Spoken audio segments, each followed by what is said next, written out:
नमस्कार, आप देख रहे हैं न्यूज नेशन। मैं हूं पिनास त्यागी और बात होगी आज हमारी स्पेशल रिपोर्ट में मोदी के एक्शन प्लान की, मोदी के स्टाइल ऑफ वर्किंग की।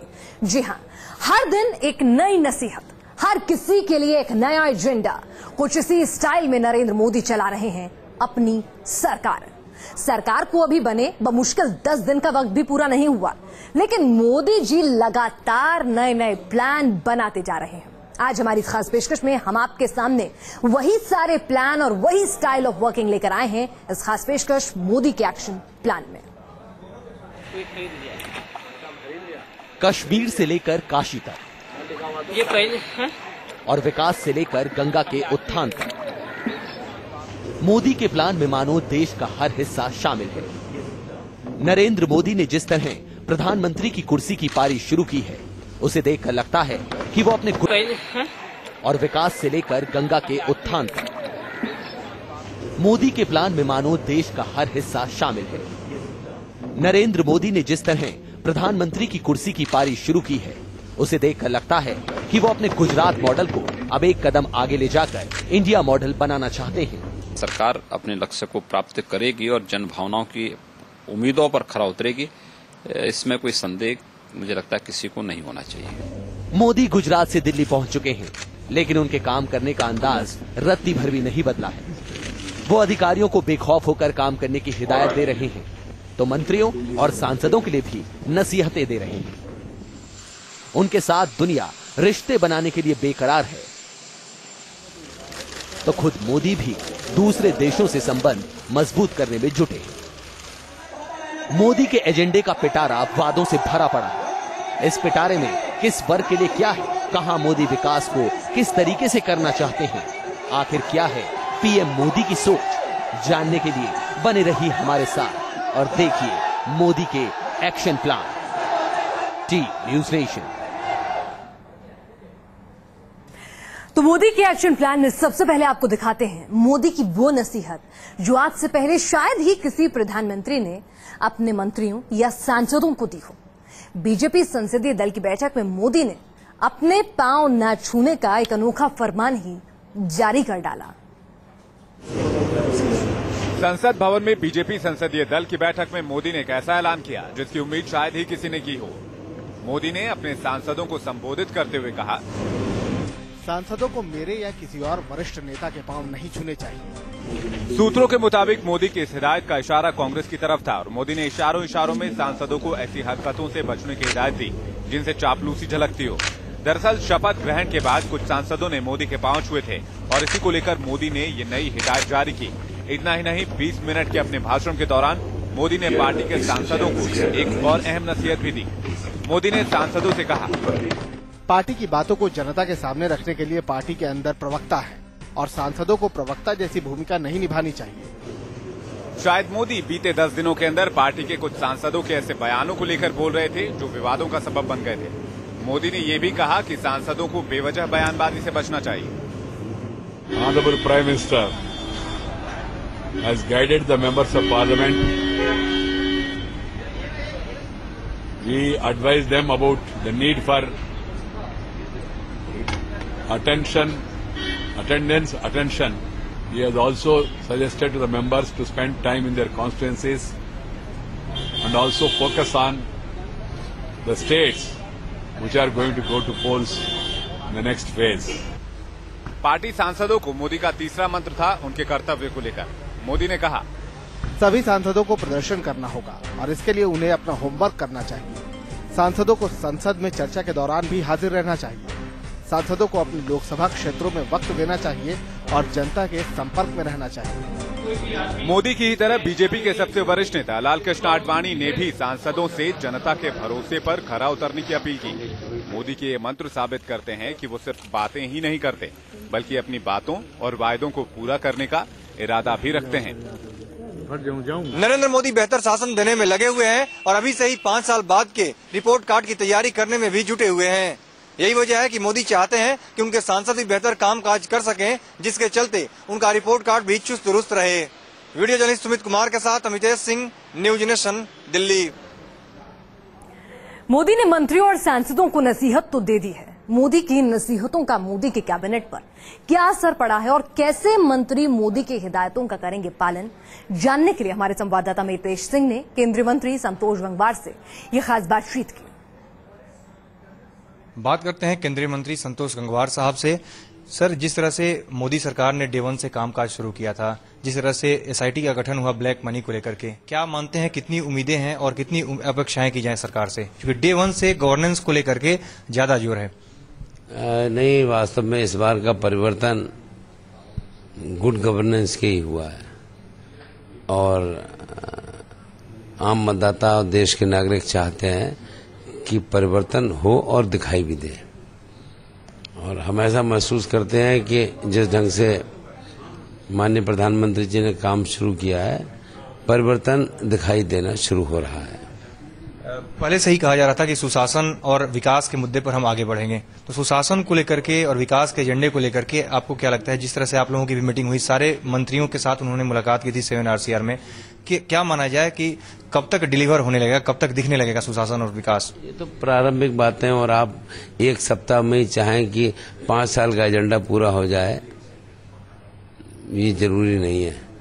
हमारी जिम्मेदारी जनता के साथ 5 साल की है और हम जो कुछ करेंगे 5 साल के बाद जब चुनाव में जाएंगे तब लोगों को बताएंगे हमने ये किया। यही देखा जाता है, आखिरी सवाल चूंकि अक्सर यही देखा जाता है कि सांसद जो है क्षेत्र में कम जाते हैं, कट जाते हैं एक तरह से, जबकि मोदी जी लगातार इस पर जोर दे रहे हैं, सांसद क्षेत्र में रहें, क्षेत्र में लोगों से बात करें तो ज्यादा बेहतर होगा। हाँ, सही बात है। मीडिया में और छपने से मोह त्यागें और आम आदमी के बीच में जाकर काम करें। बहुत बहुत धन्यवाद। तो संतोष गंगवार साहब का कहना है कि जिस तरह से नरेंद्र मोदी का एजेंडा है, साफ तौर पे तमाम सेक्रेटरी से मिल रहे हैं, मंत्रियों से मिल रहे हैं और लगातार एक हफ्ते में ही जिस तरह से एक्टिव दिख रहे हैं और तमाम एक्शन में दिख रहे हैं, उससे बिल्कुल साफ है कि आने वाले दिनों में इसका रिजल्ट भी दिखेगा।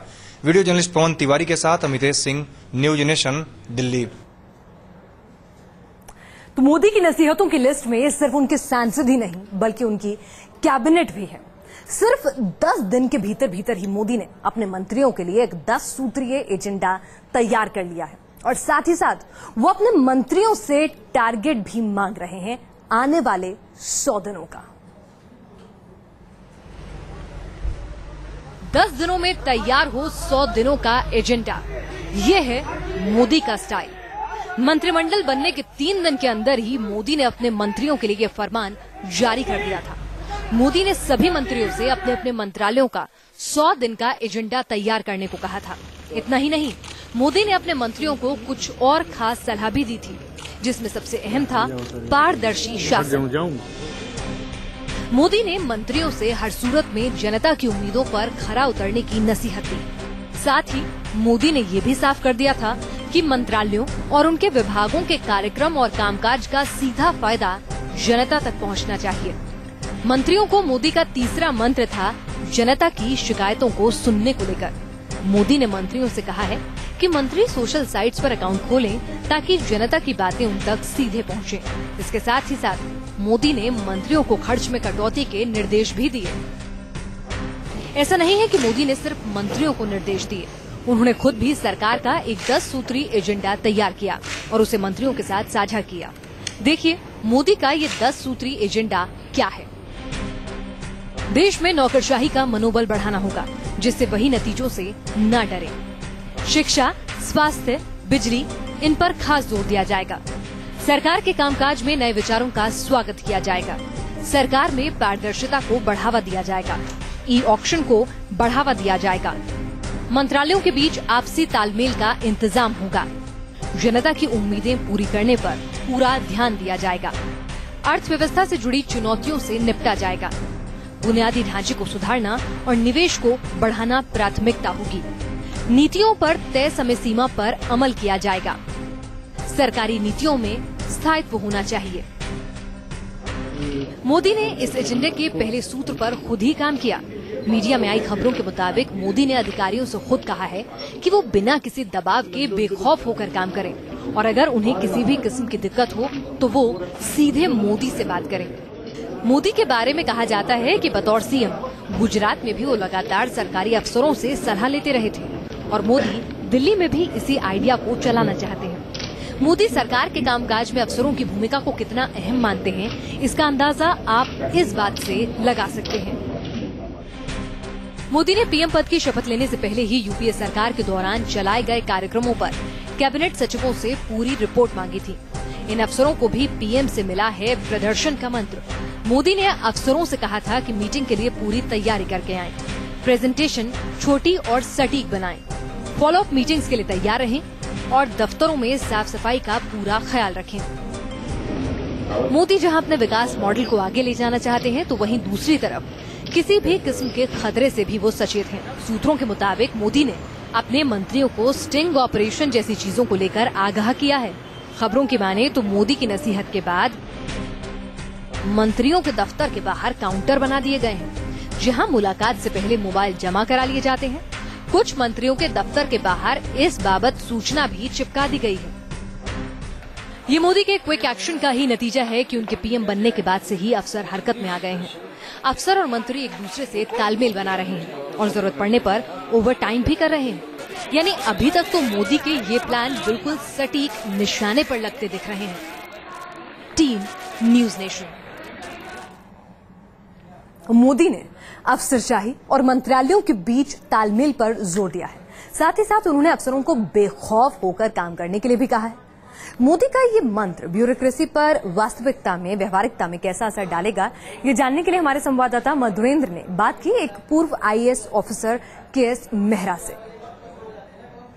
हमारे साथ बात करने के लिए रिटायर्ड आईएएस अधिकारी केएस मेहरा जी हैं। मेहरा साहब, जिस तरह से नरेंद्र मोदी ने अपने तमाम सेक्रेटरीज के साथ डिफरेंट डिपार्टमेंट्स की बैठक ली और एक विश्वास बहाल करने की कोशिश की कि काम जो है उसको स्मूथली किया जाए और किसी भी तरह के डर की जरूरत नहीं है, इस तरह के माहौल को क्रिएट करने से कितना एक तरह से काम को स्मूथनेस मिल पाएगा? निश्चित तौर पे इसके अच्छे परिणाम होंगे और ब्यूरोक्रेट्स को डिसीजन लेने में कोई दिक्कत नहीं आएगी और मैं समझता हूँ इससे काम की प्रोग्रेस में भी काफी इम्प्रूवमेंट होगा। अभी अपने इंटायर करियर के दौरान जो है वो तमाम विभागों से आपने अपने नौकरी के दौरान आप गुजरे होंगे, जो परेशानियां उभर कर सामने आती है, जिससे कहीं ना कहीं आप चाहते हैं कि काम को अंजाम दे लेकिन देरी होती है, डिले होता है, फाइल्स पे उस पर नोटिंग होती चली जाती है। इस तरह के माहौल को और प्रधानमंत्री की तरफ से जो माहौल बरकरार करने की, बहाल करने की कोशिश की जा रही है, उसमें किस तरह का अंतर आपको लगता है होगा? देखिए, प्रोसीजर तो लेट डाउन है और प्रोसीजर तो फॉलो करने ही पड़ेंगे, लेकिन जब कोई ऐसा विषय आता है जहाँ पे एक डिसीजन लेने की बात आती है तो उससे कई बार अधिकारियों की दिक्कत आती है कि अगर कोई ऐसा डिसीजन ना हो जाए जिससे बाद में दिक्कत आए। लेकिन इस तरह का एश्योरेंस अगर मिले कि कोई दिक्कत नहीं आएगी तो निश्चित तौर पे अधिकारियों को डिसीजन लेने में काफी सहूलियत होगी। अब जबकि एक तरह से ग्रीन सिग्नल मिल रहा है, एक तरफ से सरकार के जो सबसे बड़े मुखिया हैं वो अपनी तरफ से जो है कहीं ना कहीं आपको भरोसा दे रहे हैं, तो ऐसे में आपको लगता है कि जो नया वर्क कल्चर है इंडिया में ब्यूरोक्रेसी का, वो भी डेवलप हो पाएगा? वर्क कल्चर तो अच्छा डेवलप होने की बहुत जरूरत है और उसके लिए मैं समझता हूँ इस तरह की पहल काफी उपयोगी होगी और सभी अधिकारियों को डिसीजन लेने में इसमें काफी मदद मिलेगी। तो जाहिर सी बात है कि इस तरह की पहल का एक तरह से हम कह सकते हैं कि सकारात्मक प्रभाव जो है वो कहीं ना कहीं होगा, इस तरह का अंदेशा जो है साफ तौर पर अधिकारी लगा रहे हैं। और जाहिर सी बात है कि काम में स्मूथनेस आएगी और बेहतरी अगर काम जो है वह कहीं ना कहीं होगी तो निश्चित तौर पर इसका फायदा जो है आवाम को भी पहुंचेगा और यही शायद सरकार भी चाहेगी। ब्यूरो जर्नलिस्ट दीपक बिष्ट के साथ मधुरेंद्र कुमार, न्यूज नेशन, दिल्ली। और मोदी ने जिस एजेंडे को अपने चुनाव प्रचार की धुरी बनाया था, सरकार में आने के बाद वो उस पर भी काफी संजीदगी से कदम उठा रहे हैं, काम कर रहे हैं। और ये मुद्दा है करप्शन का, भ्रष्टाचार का। भ्रष्टाचार को रोकने के लिए भी तैयार हो चुका है मोदी का एक एक्शन प्लान। करप्शन वो मुद्दा जिसने आम चुनाव में मोदी सरकार का रास्ता साफ करने में अहम भूमिका निभाई और सरकार में आने के बाद मोदी ने सबसे पहले भ्रष्टाचार को ही कम करने की तरफ कदम उठाए।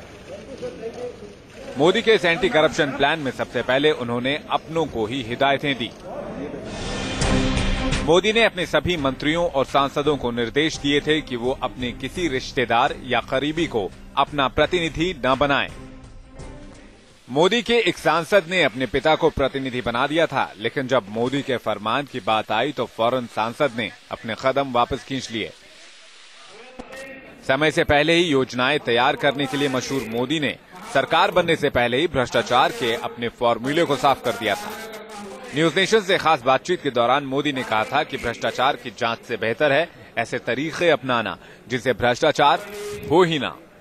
हमारे देश में डिबेट को प्रिवेंटिव पर लाने की आवश्यकता है जी। हम पोस्ट करप्शन की बात बहुत की है, वो भी गलत है ऐसा मैं नहीं कहता हूं, लेकिन प्रिवेंटिव पर भी देखना चाहिए। अपने 10 सूत्रीय एजेंडे में भी मोदी ने साफ कर दिया था कि मंत्रालयों के कामकाज में पारदर्शिता होनी चाहिए और किसी भी किस्म के ठेकों को देने के लिए ई ऑक्शन जैसे प्रणाली का इस्तेमाल किया जाना चाहिए। मोदी अपनी सरकार को एक कामयाब सरकार बनाने की हर मुमकिन कोशिश कर रहे हैं और इन कोशिशों में दिखती है मोदी के उन इरादों की झलक जो उन्होंने हिंदुस्तान की जनता के सामने जाहिर किए थे। Team news nation. चलिए फिलहाल रुक रहे हैं कुछ पलों के लिए और आगे हम आपको दिखाएंगे मोदी की वो कौन सी 4 क्रांति हैं जिनका सपना वो संजोए बैठे हैं।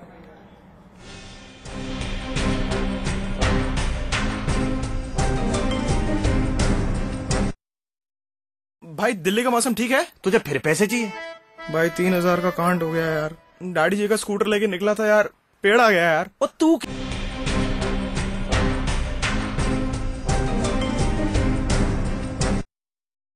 भाई दिल्ली का मौसम ठीक है? तुझे फिर पैसे चाहिए? भाई 3000 का कांड हो गया यार। डैडी जी का स्कूटर लेके निकला था यार, पेड़ आ गया यार। और तू कैसे बच गया? थोड़े पैसे दे दे, मम्मी कसम लौटा दूंगा यार। तू टाइम पे यार, इतना तो कमाता है। हाँ हाँ तो तेरे लिए कमाता हूँ ना भाई। वो तेरा यार। अच्छा पकड़ पकड़ मत कर, ये पकड़।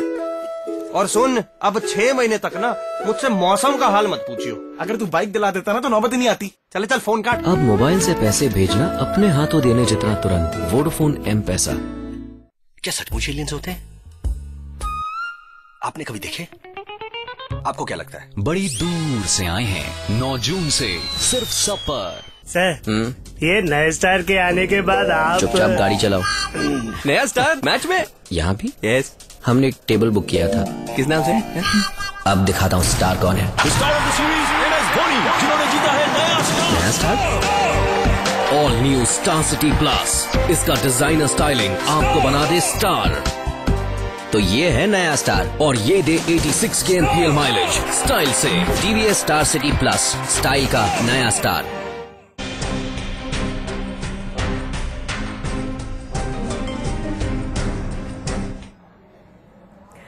प्रधानमंत्री बनने से पहले ही मोदी रच चुके थे सपना भारत के विकास का। चुनाव के दौरान मोदी ने न्यूज नेशन को बताया था कि आखिर कैसे वो हिंदुस्तान में लाना चाहते हैं 4 क्रांति। एक है ग्रीन, और इसलिए मैं कहता हूं green revolution, second green revolution is a must for the country. जी, हरित क्रांति होनी चाहिए। दूसरा है व्हाइट रिवॉल्यूशन, जी, श्वेत क्रांति। उसमें मुख्यत्वे मिल्क की बात मैं कर रहा हूं। मिल्क में हमारा फोकस होना चाहिए, प्रोडक्टिविटी बढ़े, कम पशु ज्यादा दूध, और दूध गरीब से गरीब तक कैसे पहुंचे। तीसरा है सैफ्रॉन, जी, और जब मैं सैफ्रॉन रिवॉल्यूशन कहूंगा तो आपके मीडिया के लोगों के कान खड़े हो जाएंगे और आपके विरोधियों के खड़े होते हैं और हमारे विरोधियों की नींद खराब हो जाएगी। जी, मैं सैफ्रॉन रिवॉल्यूशन जब कहता हूं, सैफ्रॉन रिप्रेजेंट्स एनर्जी। पूरे विश्व में ऊर्जा की क्रांति, एक ऊर्जा का बहुत बड़ा संकट है। पेट्रोलियम सेक्टर ले लीजिए, सब। हिंदुस्तान में ऊर्जा क्रांति होने की जरूरत है। जो ब्लू कलर का चक्र है वो मुख्यतः है blue revolution is mainly with सामुद्रिक संपत्ति और उसमें भी फिशिंग। ये ब्लू रिवॉल्यूशन हमारे फिशरमैन के लिए, उस पर हमें बल देना चाहिए। तो मेरा तिरंगा विद अशोक चक्र, ये रिवॉल्यूशन का सपना लेकर के मैं काम कर रहा हूं।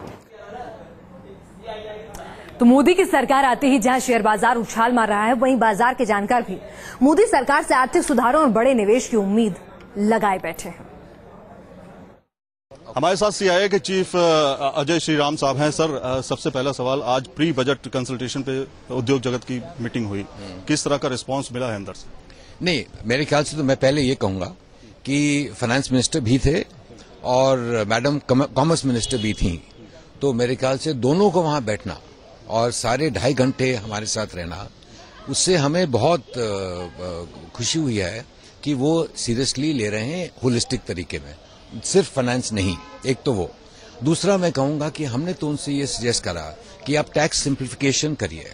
टैक्स लॉज कॉम्प्लिकेटेड हैं, उसकी वजह से उनका रेवेन्यू भी खोता है और टैक्स पेयर को भी दिक्कत होती है।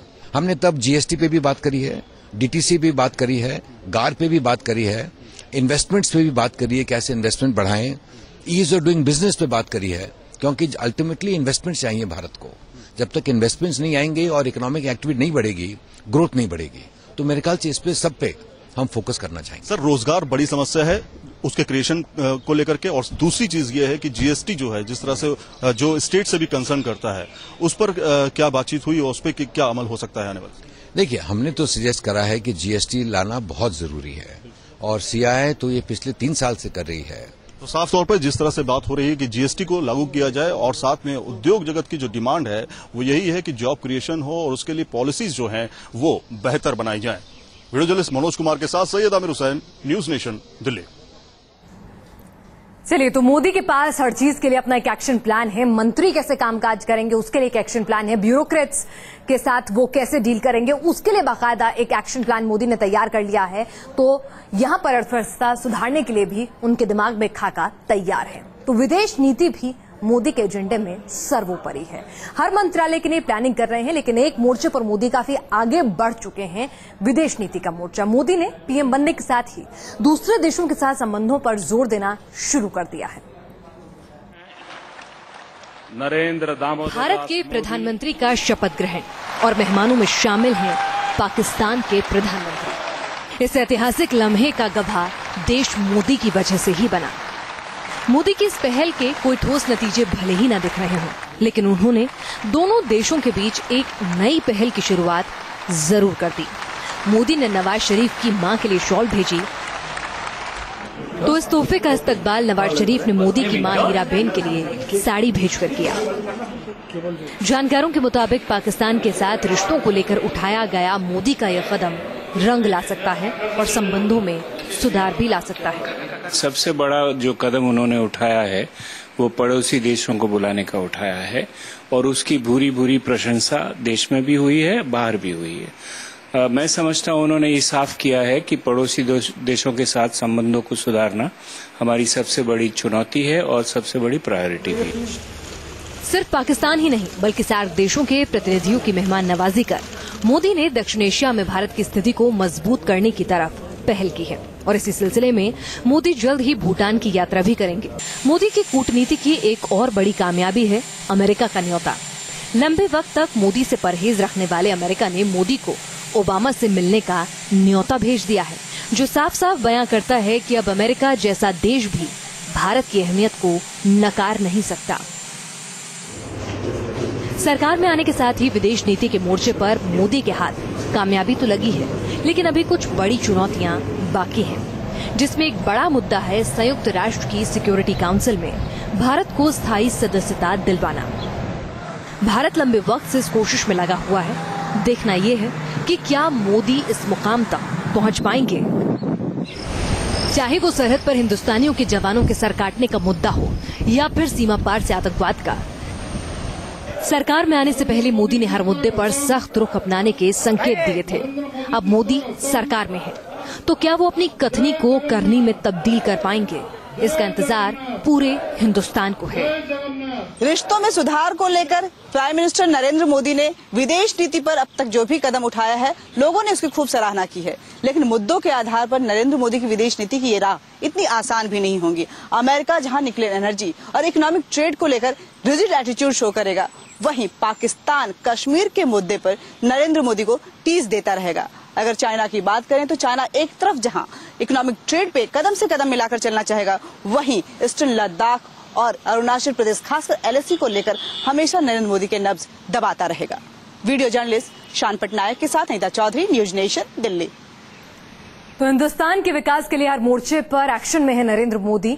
इस बुलेटिन में फिलहाल के लिए इतना ही, लेकिन जाते जाते छोड़े जा रहे हैं अपने संसदीय क्षेत्र के लिए क्या है मोदी का एक्शन प्लान, उस रिपोर्ट के साथ। समय समय पर जो बातें हमने इन दिनों अपने हमारे सामने आई और उन बातों को हमने अब सचिव गणों के सामने रखा है कि वो इसके बारे में अब हमको सुझाव दें।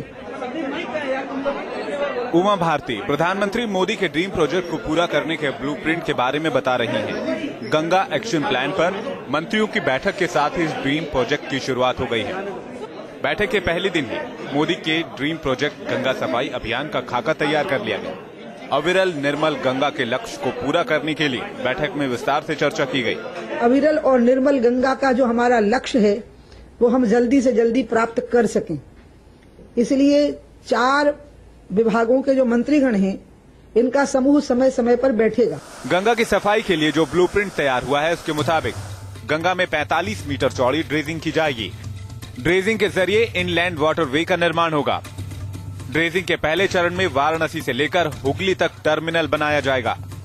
इसके साथ ही कानपुर, इलाहाबाद में प्रदूषण रोकने के लिए कदम उठाए जाएंगे। गंगा टूरिज्म और रिसर्च पर भी खास ध्यान दिया जा रहा है।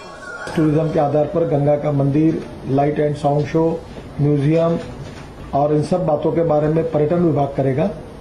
और इसके साथ साथ जो हमारा शिक्षा मंत्रालय है स्मृति ईरानी जी का, उसमें रुड़की और 2 जगह पर गंगा पर रिसर्च करने वाले अध्ययन केंद्र है। तो हम इसके ऊपर एक अध्ययन केंद्र, रिसर्च इंस्टीट्यूट कहाँ स्थापन करना, इसका विचार एजुकेशन डिपार्टमेंट करेगा। मंत्रियों के समूह का ये भी कहना है कि अभियान गंगा तक सीमित नहीं रहेगा। अन्य नदियां भी उस पैरामीटर्स को हम अन्य नदियों पर भी लागू करें, क्योंकि ये बात सामने आई कि हम यमुना पे बात क्यों नहीं कर रहे हैं। ऐसा नहीं है, हमें किसी एक नदी को पहले एक मॉडल के तौर पर तैयार करना होगा और वो पैरामीटर्स हम साथ ही साथ अन्य नदियों पर भी लागू कर सकेंगे। काशी में खुद को गंगा पुत्र बताते हुए मोदी ने जो वायदा किया था उसे पूरा करने का जिम्मा टीम मोदी ने बखूबी उठा लिया है। गंगा का मुद्दा आस्था से जुड़ा है। गंगा का मुद्दा पहले से ही बीजेपी के एजेंडे में भी है। अब सत्ता में आने के बाद मोदी सरकार धीरे धीरे इस पर कदम आगे बढ़ा रही है। अगर ये प्रयोग सफल रहा तो आने वाले दिनों में यमुना समेत बाकी नदियों में भी इसे आजमाया जाएगा। वीडियो जर्नलिस्ट पवन तिवारी के साथ अमितेश सिंह, न्यूज नेशन, दिल्ली।